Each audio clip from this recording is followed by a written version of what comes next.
I want to introduce to you who is in the room with you, Katherine Johnson. And she is an associate research professor in the psychology department at ASU. Her research merges her backgrounds in religious studies and social psychology and focuses on the social perception of non-human agents, such as God, robots, animals, and viruses. All right. So how timely is this? She's found that the way people think of and relate to non-humans can influence a wide range of social attitudes and behaviors, including people's values, moral priorities, and beliefs about religion and science. She's published over 50 articles and book chapters, was recently honored to receive the 2021 Religions Journal Young Investigator Award. Then third up on the list here, only third because we're going to let Ev talk for a little while after I introduce him about some of his work on humility. But Everett Worthington, a Commonwealth Professor Emeritus, working from the Department of Psychology at Virginia Commonwealth University. He holds a faculty affiliate appointment at the Institute for Quantitative Social Sciences, Faculty of Arts and Sciences, Harvard University's Human Flourishing Program. He continues to be active in research and speaking around the world. He is a licensed clinical psychologist in Virginia, has published about 45 books and 500 articles and scholarly chapters, mostly on forgiveness, humility, and positive psychology, marriage, and family topics, and religion and spirituality. He has developed the REACH forgiveness model, REACH, that is being tested currently in global grant-funded randomized controlled trials in 5 different countries at 6 sites. He's also developed other positive psychological interventions. And I've known Ev for a long time because we both do forgiveness research, but he was at it way before I got involved with it. So he was one of the names when I first started doing it that I came across and went like, wow, this guy's already doing a lot of stuff here. I didn't even know anything had been done. And he's a wonderful person as well as scholar. So Ev, I'm going to turn it over to you and let you give a little background on some of what you've been doing with humility. Great. Thank you, Doug. And I'm glad to be with you all out in the conference and also to see Kathy again, too. So I've been friends with Doug and Kathy for quite a while, so it's been a real pleasure to participate on this panel with them. What I want to do is just give us a few starting remarks, and then after that we can have a conversation with the 3 of us, and then I think there's going to be time at the end for questions and hopefully answers. So we'll see. So I started studying humility back in 2008 when I wrote a little book called Humility, the Quiet Virtue. And it was actually about my mother-in-law. She was one of the most humble people that I've ever met. And she had developed a progressive dementia and was kind of losing her sense of self. And it was a difficult time. It was a way that I wanted to honor her life by using her as really the kind of the narrative anchor for that little book.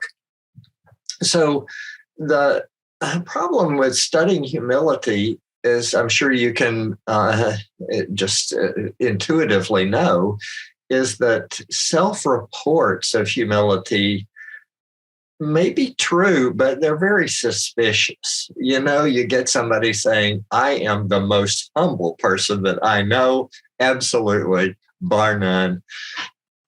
You're going, I don't know about that. Let's discuss that. So that little book that I wrote in 2008, which is a popular kind of trade book, really provided a kind of a solution for that dilemma. And that is, I thought, well, I might not be a good, reliable witness for my own humility, but I can be a reliable witness for other people's humility. And that's why I focused on my mother-in-law and her humility, and why in 2018, Scott Allison at University of Richmond and I wrote a book called Heroic Humility. We tried to identify quite a number of heroes of humility that were people we knew or had read about.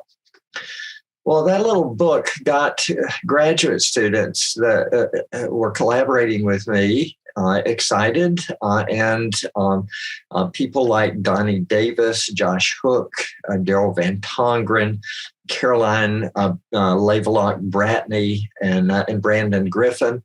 And we all kind of charged out trying to study humility from a point of view that we call relational humility. Since then, I've just kind of hung on to their coattails.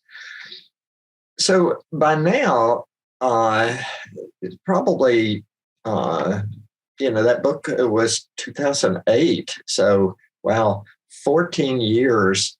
And I know the last time I checked, there were over 200 studies on humility. And Donnie Davis says that he's found about 400 studies on humility. So this study of humility from a scientific point of view has really blossomed. So let me just kick off our discussion about humility by really talking about three findings that I can say that most people would agree on. So the first is what humility is. So the way that I define humility is that it has four necessary and sufficient conditions. So you have to have all of these. And the first of these is that you need an accurate awareness of your own strengths and weaknesses, and an accurate portrayal of those strengths and weaknesses. The second quality is that you need an attitude of teachability, in which you're open to correct the weaknesses and strengthen the strengths that you have and the weaknesses. So those two are both intrapersonal characteristics. There are two interpersonal characteristics also. The first of those is that we need to have a modest self-presentation. So we can't come across as arrogant or know-it-all. And then the fourth, and this is probably the only really debatable characteristic of those four, and that is that I think that we need an other orientation that lifts others up instead of puts them down. Now, the reason I say that's perhaps debatable is because I would say about half of the investigators that study humility would say that fourth characteristic ought to be called a quiet ego. So is it an other orientation that quietens us, or is it just having a quiet ego? I think there are probably religious roots to who prefers what definition, and maybe that's something we can talk about. So the second idea is that there are different types of humility. And probably the first kind of way of looking at humility, is it a trait or a disposition, which is something that endures over time and across situations, or is it a state? Or can it be both? So perhaps someone has a disposition of being humble, but also they're about to go into conflictual meeting. I shall call this a faculty meeting. And then, so they might want to prepare themselves ahead by thinking, okay, I've got to keep my ego under control. I got to not be wounded when people disagree with me. And I can get myself into a state of humility. And both of those are useful for different purposes, obviously. So besides the state or trait distinction, another type of humility I call spiritual humility. And this is humility in the face of the sacred, or what I hold to be sacred, or what is transcendental, what is larger than me. Maybe this is God, maybe this is nature, maybe this is humanity, or just something that I think is transpersonal. But spiritual humility is an attitude I have in the face of that thing that's grander than I am. The third type of humility we call relational humility. And relational humility is very simply that the way that humility is manifested in different relationships is going to differ. So you can imagine that a person who is a humble president is going to do different things than a humble student or a humble doctor or a humble professor or whatever. So the relationship matters in terms of how humility shows up. A fourth type of humility we call cultural humility. This is the awareness and respect for different cultures and the things that they bring to a world of diversity. So the fifth type of humility is called intellectual humility. And this is really where a lot of the science of studying humility is these days. So intellectual humility, I believe, and a lot of people disagree about this. This is the most diverse in terms of how people might define what this is. But what I think intellectual humility is to be able to discuss intellectual and controversial ideas like political ideas or religious ideas, and to do so with respect for other people's ideas in a way that can be committed to my own convictions and yet still respectful and still manifesting general humility with those characteristics, those four characteristics that I mentioned. So I think this is this type of humility, which you could say has subtypes of like political humility, being able to discuss political ideas, religious humility, just being able to discuss controversial religious ideas, while being convicted in my beliefs and yet respectful in my discussion.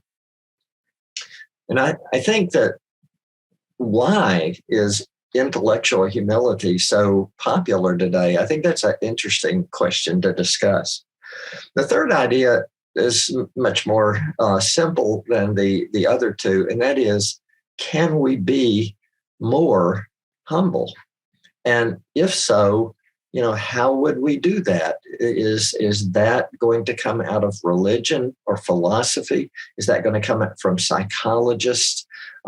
How can we best help others and help ourselves become more humble? So I think you can see that if that were to come about, that would certainly change a lot of conversations around the Thanksgiving dinner table, because it just would be different. It certainly would change a lot of conversations in legislative and judicial bodies today. So with that, let me just open this up and, we can discuss whatever comes up and there will be time for questions. Yes, and I'd like to encourage people to post their questions online.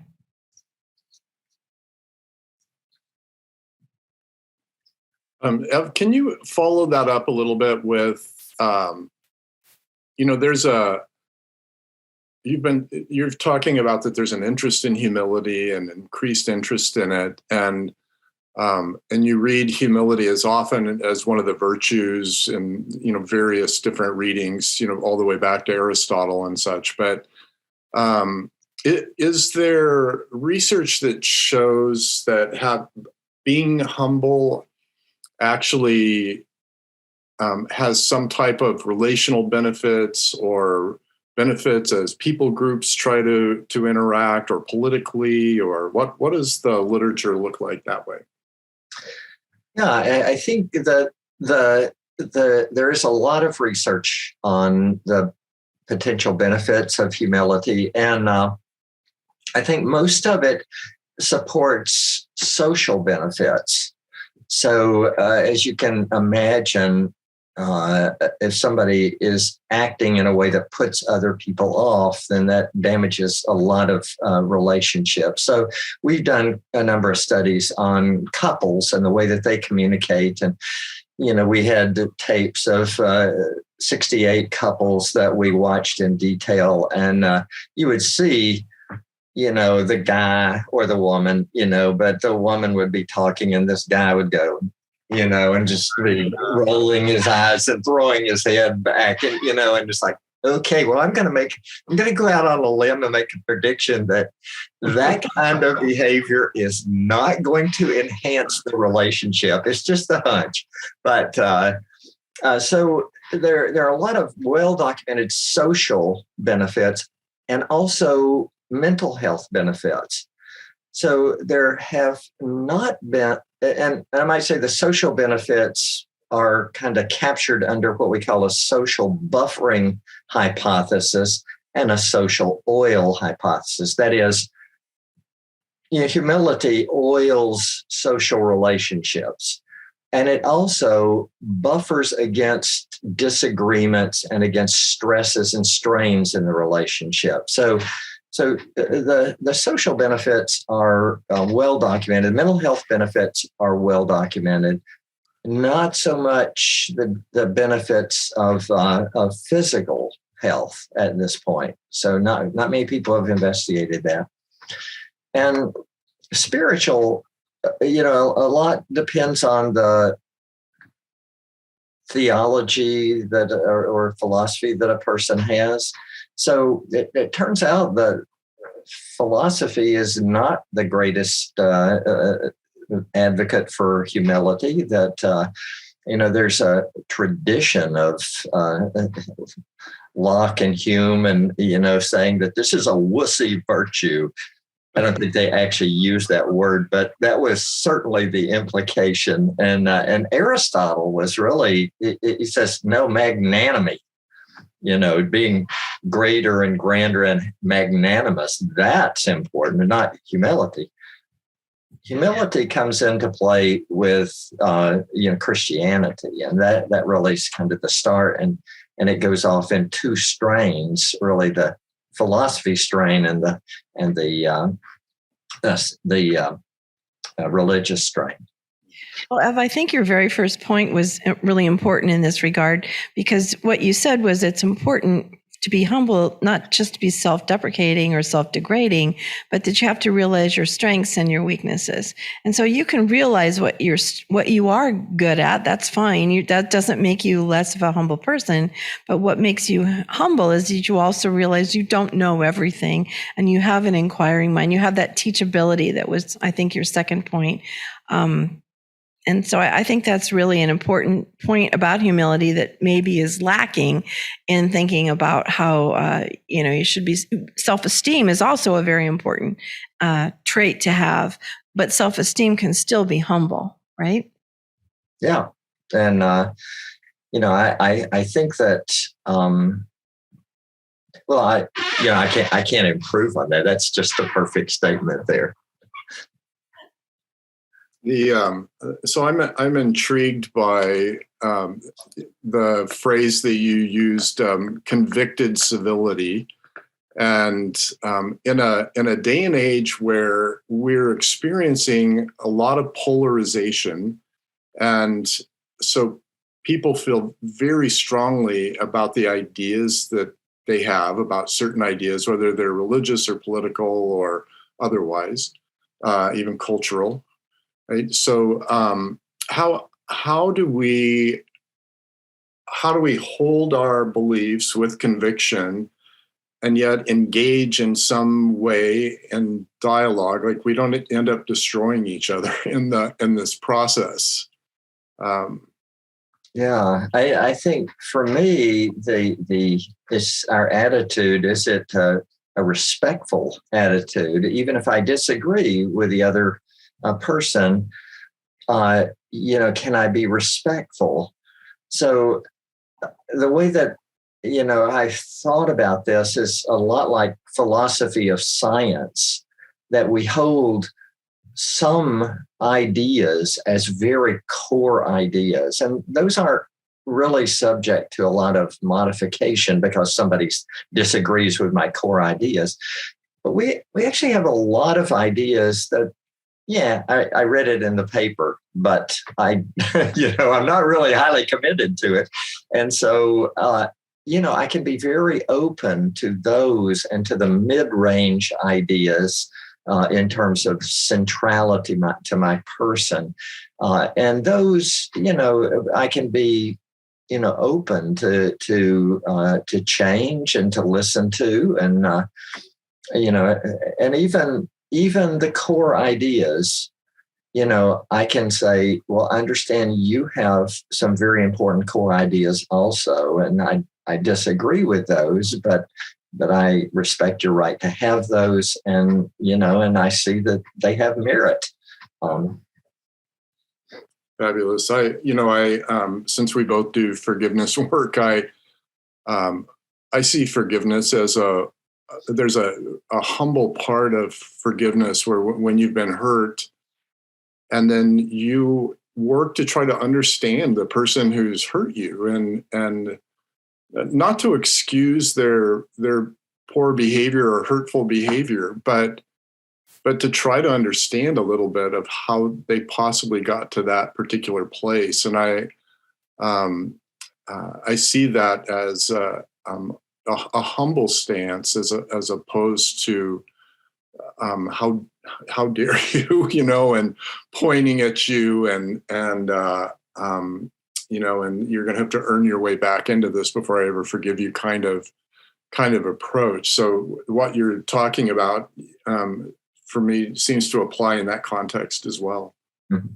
So Doug, you study communication. So as as people have these heated battles in communication in the Senate or the House or state legislatures, do you have any practical suggestions for how do you communicate that humility? That's a great question. I appreciate it, and I do appreciate what you talked about before, also on how I can't speak to my own humility, but someone else could recognize it. And I think of that when we look in the political realm, that like I can't, politicians can't tell you how humble they are, but other people who've worked with them can speak to that. And often you see the people, a trait of a leader often is like who they've worked with. You when you talk to them, that name just keeps coming up, as this beautiful mentor. I will say because I study interpersonal relationships as you do, to some extent. And, but like one of the essential qualities of dialogue, which our democracy is supposed to be based upon, is that there's a sense of equality. And that sense of equality then is closely related to what you were talking about before, and having respect for one another. And if you don't have a sense of equality and respect, you don't have true dialogue anymore, because the power dynamics have all shifted at that point. And so I think many of the cultural battles that are going on today within our country happen because people don't have equal voice and aren't perceived equally. And so it makes it very difficult to have honest dialogue with one another that can generate new creative ideas and can really be transformative, I think. So, Kathy, if I have a really strong religious belief, but I'm talking with someone who has an equally strong religious belief, but very different religious stance, how do we negotiate that religious dialogue?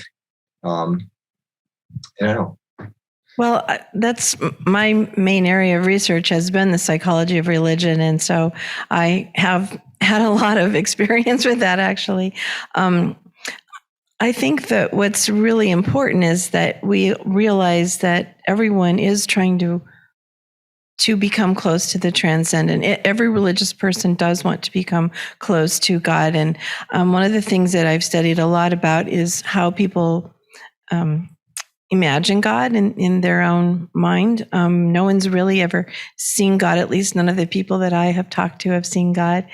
And and we all have different ideas about whether God is punishing or God is loving, or maybe God is more thought of more abstractly. And so it's important too to realize that people also have different ideas about who or what God is. And I think talking to people of different religious groups is really very, very important. That's why I'm very supportive of ecumenical movements, especially like Ben. I don't know where Ben is in the room here, but I know that there's a big focus here at ASU on ecumenical outreach and people from different religious groups actually talking to one another. And what I find in my research is that people really do care about other people who are also headed in the same direction, looking to God for answers to their problems and things like that. And I guess that's a humble stance, isn't it? Like you said in your second point, that be teachable. And you don't necessarily need to embrace the truths of other religious groups, but just to respect them, that they're looking for truth and that they're actually trying to become closer to God, I think is something that's been really important to me anyway. Yeah. But I wanted to say more too about the idea about political leaders and leadership in general, and how it's kind of a paradox, isn't it, to be a leader and to be forceful and to be stick to your guns and to show the way, and yet to still remain humble and teachable. And I feel like it's probably a really important thing to incorporate some of these ideas about humility in leadership training programs too. Have either one of you had any experience with that? Well, Jim Collins really, who did the book Good to Great and has done a number of things on leadership.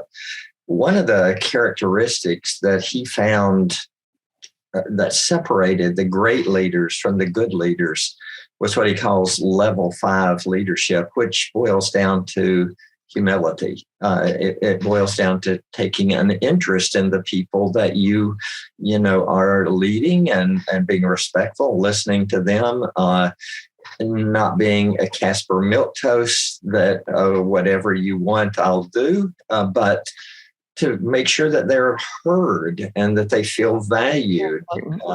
So I think that's that research, or that research that Jim Collins did set Brad Owen, who's I think at Brigham Young, off at studying leadership and humble leaders. And he has just an absolutely wonderful program that if anybody is interested in learning about humble leadership, he's got 20 good studies on this and a lot of wisdom. Mm-hmm. I'm struck by the fact that sometimes being humble may not be what your listeners or audience want to hear. like for some people, they don't want a humble president or their pastor. They don't want to hear that their pastor struggles with things. Like they want to buy into an idea that this somehow is perfect, or and if the president mentions that he or she makes a mistake somewhere along the line, like you just know you're just going to take it in the chops. It's not going to be easy, even though some people will have appreciated that.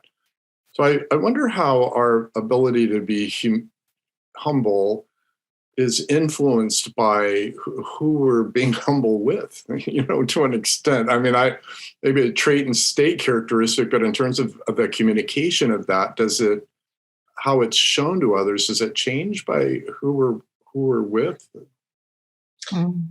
Yeah, I think it was our whole idea behind the relational humility, and how if you have a professor talking with a student, they are not going to be doing the same things, and yet the student will perceive the professor as humble. The professor will perceive the student as humble. So, what relationship you're in certainly conditions what you do and when you do it and how you do it in terms of communicating about humility. So, I always come back to that humility has those 4 characteristics, and 2 of them are internal and 2 of them are external. And so, I can be flexible with the way that I am modest in this relationship, and the way I would never do the same things, in a different relationship. So you can imagine the President of the United States, giving directives and, rousing speeches, but not with his wife, that would be just death right there. So, you have to be really flexible with the relationship, I think. So I have one other question. What about humility in science? What can we say about humility in science? What does it mean to be a humble scientist? Can we import some of the ancient wisdom into our scientific endeavors? Should scientists be humble? To what extent? Do you see humility in science today? Any thoughts on that, either one of you? Well, as I mentioned earlier about this philosophy of science that Imre Lakatos put out, he pointed out that, we have to be humble, but that doesn't mean that we are open to change every single thing in this experiment or this paper.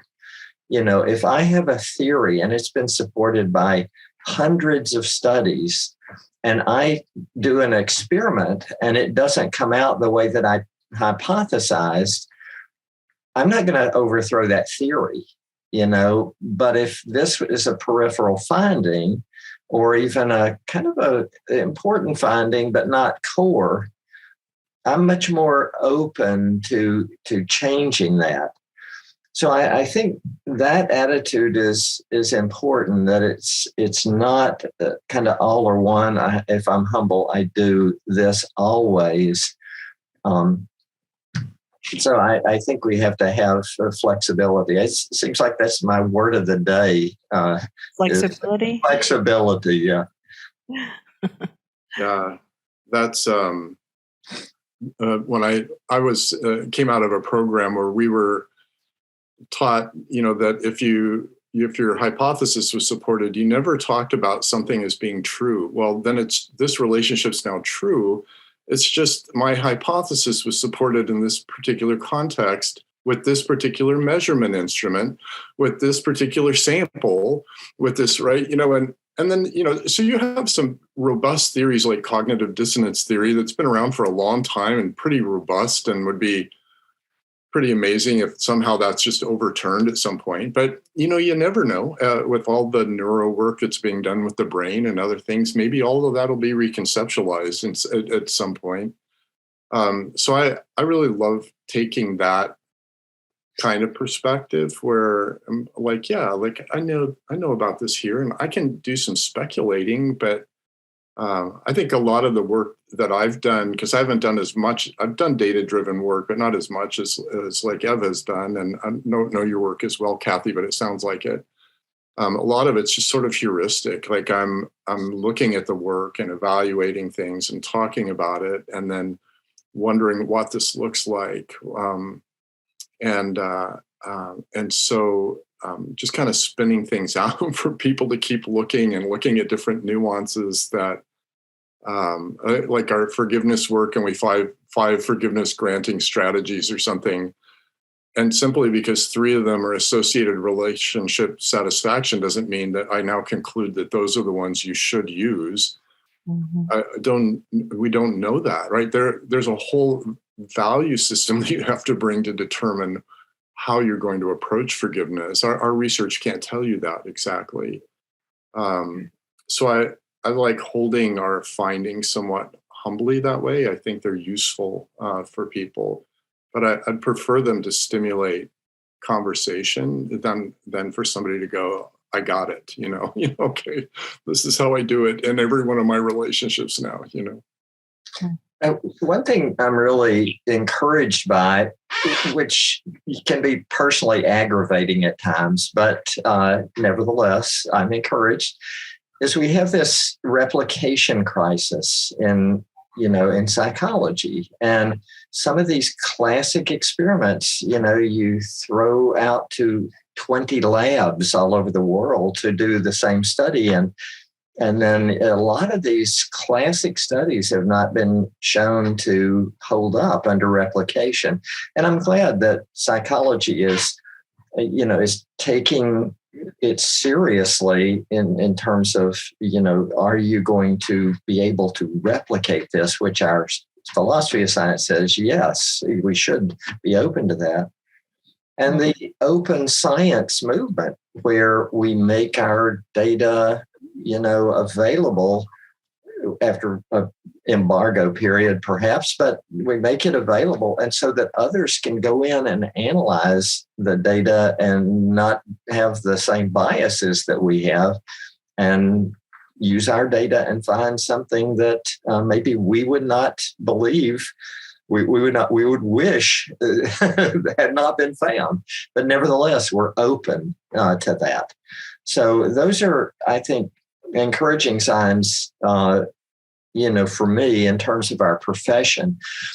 Now, if it gets applied to my work, that's a different story right there. We'd have to discuss that. I don't believe that, Ev. So I'm curious for both of you, and just for a long time there was the complaint that our research was in the ivory tower. We didn't get it out to the people, but now there's a huge trend for scientists to publish more popular press pieces. And my experience with that is that editors of popular press pieces at times look for more black and white kinds of statements about things because they sell. They're more pointed, they're punchy. And I just remember with this one editor just saying, like, she's like, can we say this? And I'm like, we can't say that. That's not always true. It's true a lot. It's just not always true. I can't just put a heading out there like that. And she was really frustrated with me at times. And but I'm wondering what you think about that, because I am glad the science is getting out in some ways, but sometimes I think maybe there's not much humility in the way it's being put out in some of the popular press pieces. Well, yeah, I've written a number of things for, and I come across the same thing, where they want the controversial study or the controversial finding so that they can invite someone else to argue with you, because everybody loves a good fight.